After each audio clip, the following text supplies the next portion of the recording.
Hello അസ്സാം വലൈക്കും welcome back. പുതിയൊരു വീഡിയോയിലേക്ക് എല്ലാവർക്കും സ്വാഗതം. അപ്പോൾ ഇന്നത്തെ വീഡിയോയിൽ ചുറോസിൻ്റെ റെസിപ്പിയാണ്.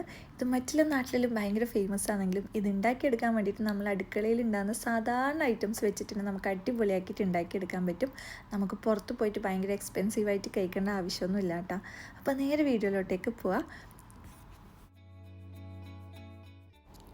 ഇനിയിപ്പോൾ ഇതൊരു പാൻ അടുപ്പിലേക്ക് വെക്കുക. പിന്നെ ഇതിലേക്ക് 3/4 കപ്പ് ഇതിപ്പോൾ പാലും വെള്ളവും കൂടി മിക്സാക്കി എടുത്തതാണ് കേട്ടോ.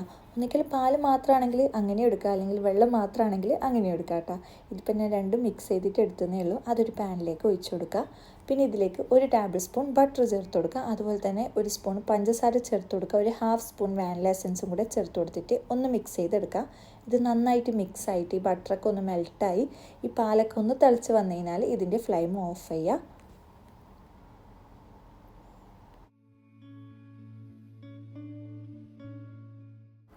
ഇനിയിപ്പോൾ ഇതിലേക്ക് ചേർക്കുന്നത് 1/2 കപ്പ് മൈദയാണ്. അത് ഇതിലേക്ക് ചേർത്ത് കൊടുത്തിട്ട് നന്നായിട്ടൊന്ന് മിക്സാക്കി എടുക്കുക. ഇത് ഈ ഒരു പാനിൻ്റെ ഫ്ലെയിം ഓഫ് ചെയ്തതിന് ശേഷമാണ് കേട്ടോ ഈ ഒരു മൈദ ചേർത്ത് കൊടുക്കുന്നത്. അതെന്തായാലും ഓർമ്മിക്കുക. അപ്പോൾ ഇത് ചേർത്ത് ഈ ഒരു ഇളം ചൂടിൽ തന്നെ ചേർത്ത് കൊടുക്കുകയും വേണം കേട്ടോ. ഇതൊരു ഫ്ലെയിം ഓഫ് ചെയ്ത ഉടനെ തന്നെ ഈ ഒരു മൈദ ചേർത്ത് കൊടുത്തിട്ട് നന്നായിട്ടൊന്ന് മിക്സാക്കി എടുക്കുക. കട്ടകളൊന്നും ഇല്ലാണ്ട് നന്നായിട്ടൊന്ന് മിക്സ് ചെയ്തെടുക്കുക. ഇനിയിപ്പോൾ ഈ ഒരു ഡോയിലേക്ക് ഒരു മുട്ട പൊട്ടിച്ചിട്ടൊന്ന് മിക്സ് ആക്കിയിട്ട് ഇതിലേക്ക് ചേർത്ത് കൊടുക്കുന്നുണ്ട്. എന്നിട്ട് ഇതെല്ലാം മൊത്തത്തിലൊന്ന് മിക്സ് ചെയ്തെടുക്കുക. കൈ വെച്ചിട്ടോ അല്ലെങ്കിൽ സ്പാച്ചിലോ വെച്ചിട്ടൊക്കെ നന്നായിട്ടൊന്ന് മിക്സ് ആക്കി എടുക്കുക.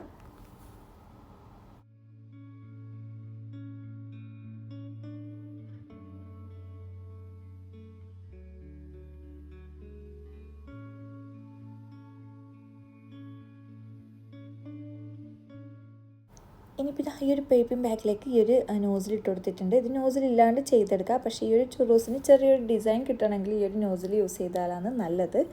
അപ്പോൾ ഇനിയിപ്പോൾ ഈ ഒരു പേപ്പിംഗ് ബാഗിലേക്ക് ഈ ഒരു ബാറ്റർ മൊത്തത്തിലൊന്ന് ആക്കി കൊടുക്കുക.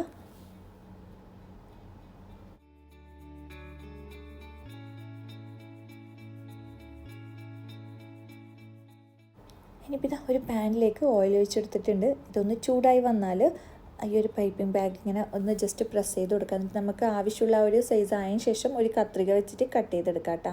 ഇങ്ങനെ മൊത്തത്തിലൊന്ന് ചെയ്തെടുക്കുക.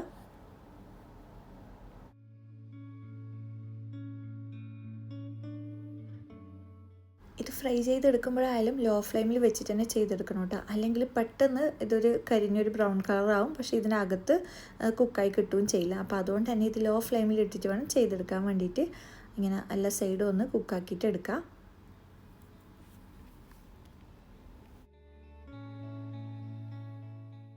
അപ്പോൾ എല്ലാ ചുറോസും ഫ്രൈ ചെയ്തെടുത്തിട്ടുണ്ട്. ഇനിയിപ്പോൾ ഇതിൻ്റെ മേലെ കുറച്ച് സിനമൺ പൗഡറും പഞ്ചസാരയും കൂടി മിക്സ് ചെയ്തിട്ട് ഒന്ന് മൊത്തത്തിലൊന്ന് ഇട്ട് കൊടുത്തിട്ട് ഒന്നൊന്ന് മിക്സ് ചെയ്തെടുക്കുന്നുണ്ട്. ഇത് നിർബന്ധമൊന്നുമില്ല. ഇത് ഉണ്ടെങ്കിൽ ആ ഒരു സിനമണിൻ്റെ ആ ഒരു ഫ്ലേവറിലും കിട്ടും. അപ്പോൾ ഉണ്ടെങ്കിൽ എന്തായാലും ചേർത്ത് കൊടുക്കുക, ഇല്ലെങ്കിൽ കുഴപ്പമൊന്നുമില്ല. പിന്നെ ഈ ഒരു ചുറോസ് നമ്മൾ ന്യൂട്ടല്ലയിലോ അല്ലെങ്കിൽ കാരമൽ സോസിലൊക്കെ ഒന്ന് ഡിപ്പ് ചെയ്തിട്ടാണ് കഴിക്കൽ.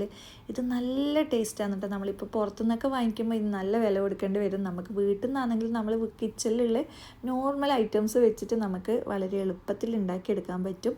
അപ്പോൾ ഇതുവരെ ട്രൈ ചെയ്യാത്തവർ എന്തായാലും ഉണ്ടാക്കി നോക്കുക. കുട്ടികൾക്കെല്ലാം ഒരുപാട് ഇഷ്ടമാവും.